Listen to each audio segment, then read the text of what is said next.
Hola, hola curiosos y curiosas, bienvenidos a Curiosos por Naturaleza, este programa dedicado a la comunicación de la ciencia en Córdoba. Hoy vamos a compartir un episodio más de 3 historias cordobesas, relatos de nuestra ciencia y tecnología. Esta vez vamos a ir hacia Mar Chiquita y por eso estamos hablando con Guillermo Goldes, quien es uno de los responsables de este proyecto. Guille, ¿cómo estás? ¿Qué tal? ¿Cómo andás, Franco? Muy bien, ¿y vos? Muy bien, muy bien. Me alegro. Guillermo es un gran comunicador de nuestra universidad y ha estado a cargo de esta serie de documentales que van relatando las historias de distintos lugares de nuestra provincia que tienen algo que decir acerca de la ciencia y la tecnología, ¿no?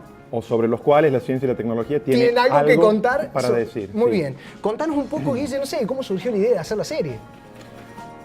Creo que es una de las preguntas más difíciles de responder siempre, ¿no? Porque uno tiene una idea de cómo surgió, pero no siempre es demasiado cierta. En mi caso, esto tiene que ver con conjugar de alguna forma los relatos científicos con los viajes de exploración, que es lo que a mí más me gusta hacer, viajar. Yo siempre viajo a muchos lugares, viajo con cámaras de fotos, siempre desde distintos lugares trato de obtener algo que tenga que ver con la ciencia, porque la ciencia está en todos lados. Tal cual. Entonces siempre si uno raspa un poquito bajo Algo la superficie, aparece. algo sale, o alguien ya dijo algo sobre ese lugar, alguien investigó, o alguien planteó que había algo para investigar allí, y Córdoba está lleno de esas cosas. Entonces, está lleno. ¿cómo eligieron los lugares? Porque me está diciendo que hay un montón y está lleno, ¿no? En realidad, la lista podría ser mucho más larga, Sí. pero hubo que elegir ciertos Bien. lugares. La idea Nosotros básica vimos fue uno de los volcanes primero. sobre los volcanes. Sí. Principalmente el viaje se trata de una recorrida por Pocho, que es la zona volcánica más conocida de Córdoba, Bien. porque hay otras, como habrás visto en el documental, sobre todo la zona de los Cóndores en el Claro. sur, que es más vieja y es menos evidente, Exacto. entonces es menos conocida. ¿Cómo elegimos los lugares? Bueno, se trataba de lugares sobre los cuales hubiera algo potente que decir, pero que quizás no fueran tan conocidos desde ese aspecto científico, ¿no es cierto? Bien. Porque, por ejemplo, la Laguna de Mar Chiquita es muy conocida. Sí, turísticamente es un lugar al que mucha gente va, De hecho, fue un enorme polo de turismo en cierta En su época momento, y claro. ahora está intentando retomar eso, Sí. ¿no? Y yo creo que esa es otra faceta que a mí siempre me ha interesado y que en los proyectos que nosotros encaramos se nota. Tratar de fusionar también lo potencialmente turístico con lo científico. De hecho, en la actualidad estamos trabajando en otro proyecto que si querés en otro momento te lo cuento, pero que tiene que ver con turismo científico. Te vamos a tener que invitar a otro programa para que nos hables un poquito de eso también. ¿Cómo no? Sí, Guille, ¿qué te parece entonces si vamos a ver el documental de la Laguna Mar Chiquita y ver qué cosas científicas podemos aprender ahí? Vamos a verlo.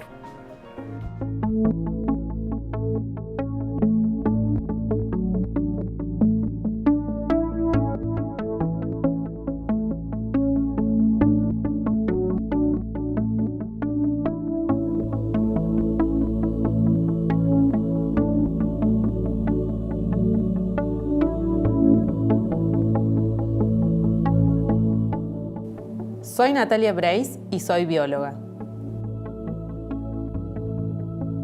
La laguna de Mar Chiquita y los bañados del río Dulce forman en conjunto un enorme humedal en los límites de Córdoba y Santiago del Estero. En poco tiempo, la laguna será declarada Parque Nacional, uno de los pocos de nuestra provincia. El mar de Encenusa es un humedal que forma parte de un sistema complejo, entre otras cosas porque ingresan cursos de agua.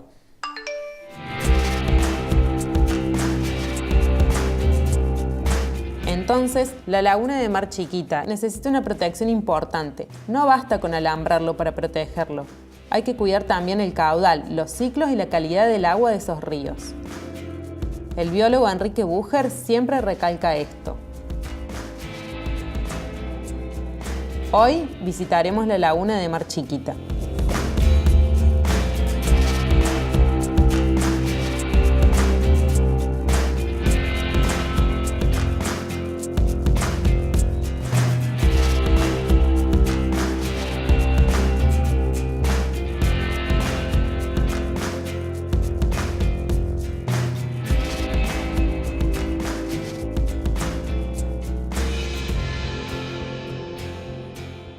Nati, contame cómo es la Laguna de Mar Chiquita.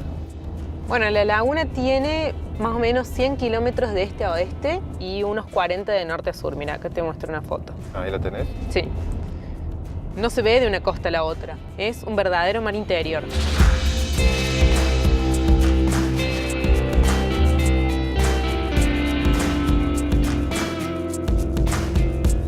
La laguna y los bañados del río Dulce tienen ciclos naturales de creciente y de bajante. Esos ciclos son fundamentales. ¿Por qué decís que son fundamentales?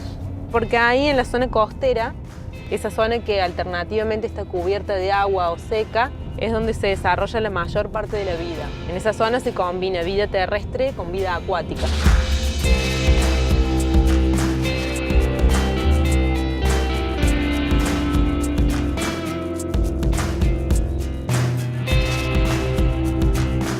¿Por qué decís que es un mar interior? Por dos cosas. Primero, porque es enorme. Y segundo, porque el agua de la laguna es muy salada. Más salada que la del mar, en realidad. Más salada que la del mar. Más salada, sí.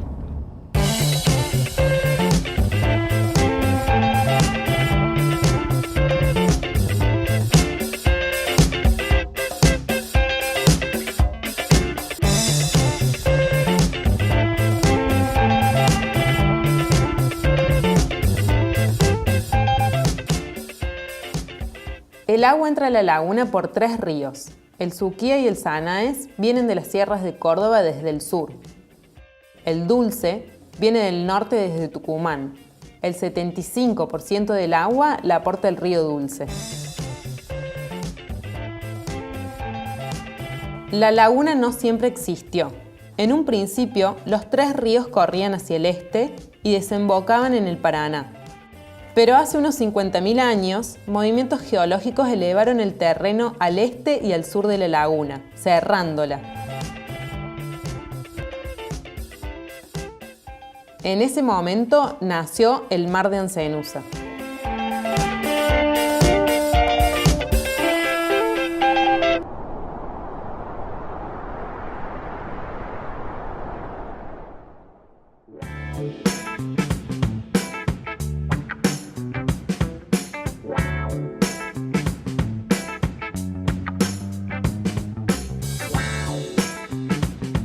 Vos me decías que el agua del Mar Chiquita es más salada que la del mar. Así es, el Mar Chiquita no tiene un desagüe natural. El agua solo sale cuando se evapora. Y cuando esto pasa, las sales que los ríos arrastran queda retenida. Por eso es tan salada. Claro, y cada vez es más salada. Mirá, acá hay una mancha de sal. El agua de la laguna tiene alrededor de 60 gramos de sal por litro de agua. Y el agua del mar tiene la mitad, 30 gramos de sal por litro de agua.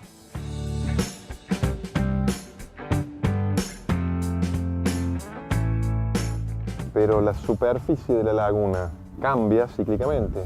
Claro, entonces la salinidad también varía. Cuando el nivel del agua baja, la salinidad aumenta y quedan muy pocos animales en el interior de la laguna. Cuando crece, la salinidad baja y pueden ingresar, por ejemplo, los pejerreyes de los ríos. Acá tengo 2 fotos. Uno donde se ve la laguna con poca agua en el año 2014 y otra donde se ve en el año 2001 la laguna con mucha agua.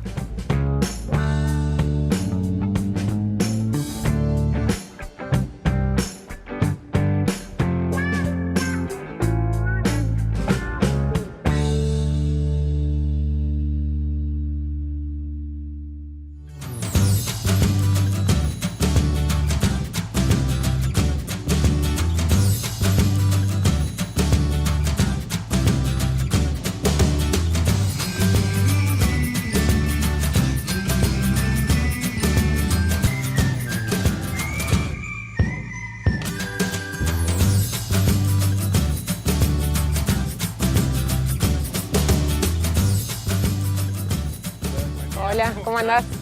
¿Todo bien? Natalia, ¿todo bien? Permiso. Bienvenido. Gracias.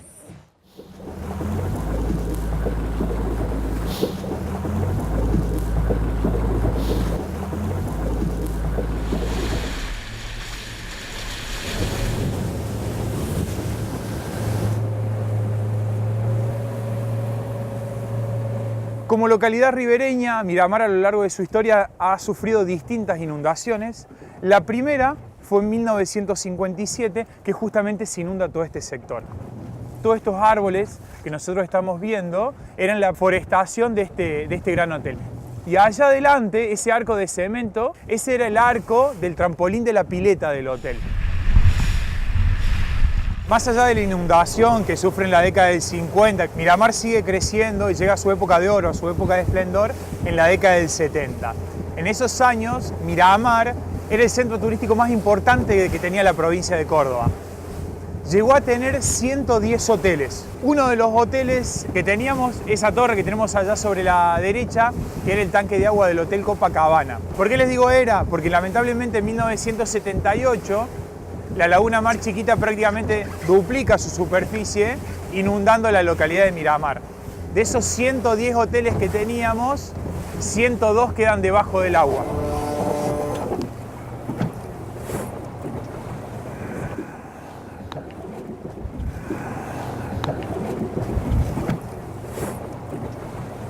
La laguna y los bañados tienen ciclos de creciente y de bajante que son naturales.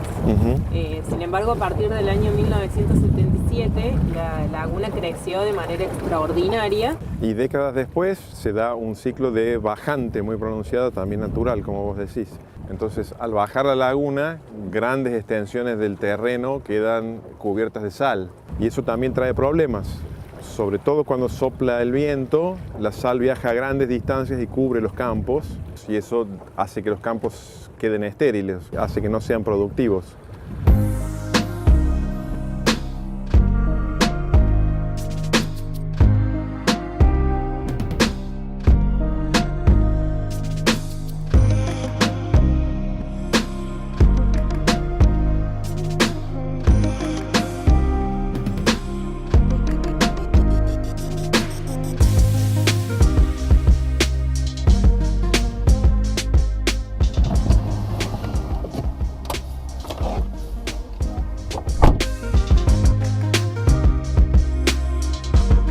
Ese ciclo de creciente extraordinaria y bajante posterior no tiene antecedentes históricos ni geológicos. Es, muy seguramente, consecuencia del calentamiento global que genera nuestra civilización industrial. Es responsabilidad nuestra. La sal que el río trae queda en la laguna y la basura también.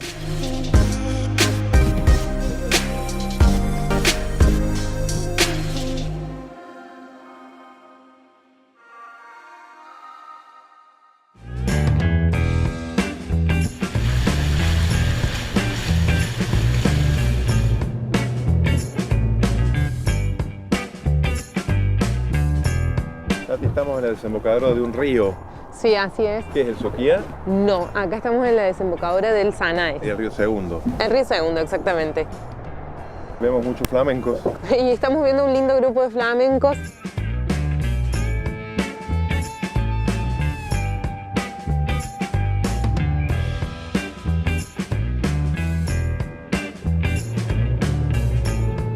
¿Qué flamencos son estos? Estos son los flamencos australes. En la laguna en realidad podemos ver 3 especies de flamencos. Los que estamos viendo acá son flamencos australes.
¿Cuáles son las principales especies de aves que hay en las costas de la laguna?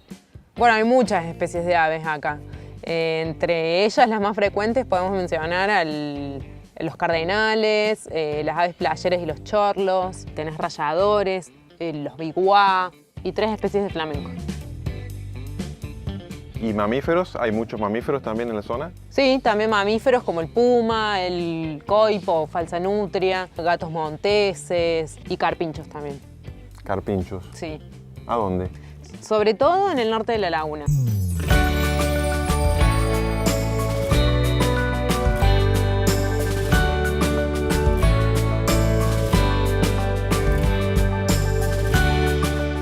La laguna de Mar Chiquita y los bañados del río Dulce son sistemas fascinantes y delicados, con relaciones complejas entre el suelo, el agua, el aire y los seres vivos, incluidas las personas. Por eso, como dice Enrique Bucher, no hay que mirarlos con un microscopio, sino con un macroscopio. Es decir, hay que trabajar para conservarlos con una mirada global.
Veíamos entonces el documental sobre la Laguna Mar Chiquita, la verdad que muy interesante para saber más acerca de su formación, un poco de la diversidad.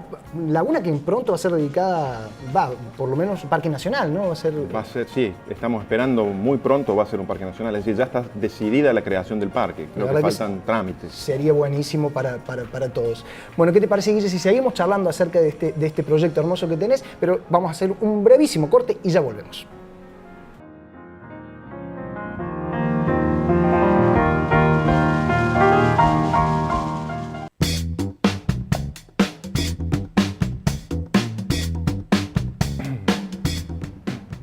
Seguimos en Curiosos por Naturaleza charlando con Guillermo Goldes, uno de los responsables de 3 historias cordobesas, relatos de nuestra ciencia y tecnología. Esta serie de documentales realmente preciosa que acabamos de compartir en nuestro programa. Guille, contanos qué fue lo que más te gustó, ¿no? de recorrer estos lugares y lo que pudiste aprender ahí. ¿A mí personalmente? Sí, como director del programa, de la serie.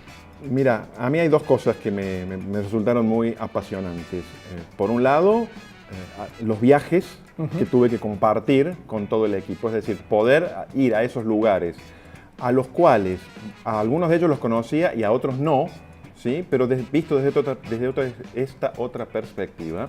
Y si bien yo he participado en otros proyectos de comunicación, nunca lo había hecho en este rol, entonces me fascinó ver la cantidad de trabajo, los distintos roles que hay que cumplir en algo tan sencillo como un día de grabación. Para mí fue muy revelador, digamos, ¿no? Es una enseñanza para mí como comunicador de la ciencia.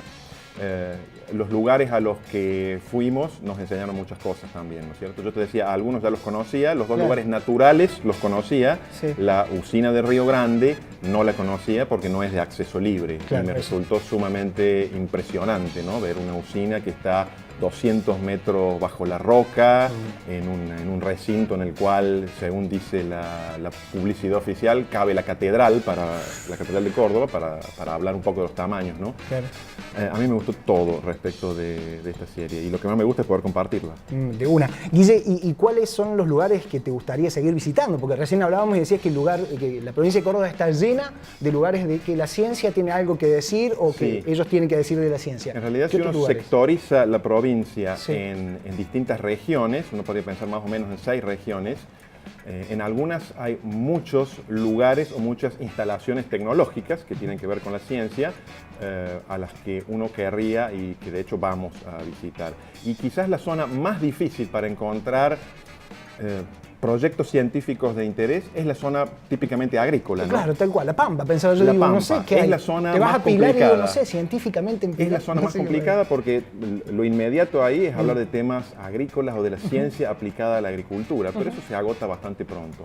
En cuanto a otras regiones de la provincia, bueno, muy claramente las Salinas Grandes, Ay, las claro, Salinas qué Grandes, hermoso lugar. y en particular una zona de las Salinas Grandes que es intangible, que se llama Monte de las Barrancas, a la cual solo se llega caminando un buen trecho, y que según dicen es una de las pocas zonas de la provincia donde quedan algunos animales que ya no hay en ningún otro ámbito de la provincia, por ejemplo el guanaco, ¿no? Mirá. Las Salinas Grandes es una zona a la que claramente tenemos que ir. Y después, en cuanto a instalaciones tecnológicas, tenemos que ir a muchas estaciones de trenes, porque las estaciones de trenes, de alguna forma, el circuito ferroviario de Córdoba es aquello que permitió integrar a la provincia y que permitió que se realicen asentamientos urbanos y a la larga en muchos de esos asentamientos surgieron proyectos científicos. Tal cual. Y las grandes obras hidráulicas en general que también jalonan toda la provincia. Esos Entonces, serían los lugares. Tenés un montón de lugares todavía por visitar y para hacer más documentales esperamos que se vengan pronto. Guille, muchísimas gracias por haber venido a Denos nuestro programa. apoyo para ir a todos esos lugares y lo vamos a hacer Cómo encantados. no, cuenten con nosotros ahí sí. Así Gracias. nomás nos comprometen cámara, así nomás le decimos que sí. Gracias Guille por haber Gracias por la venido. invitación. Nosotros llegamos al final del Curiosos por Naturaleza del día de hoy. Les decimos como siempre que esperamos haber estado a la altura de su curiosidad y nos volvemos a encontrar la semana que viene con más Curiosos por Naturaleza. Chau, chau.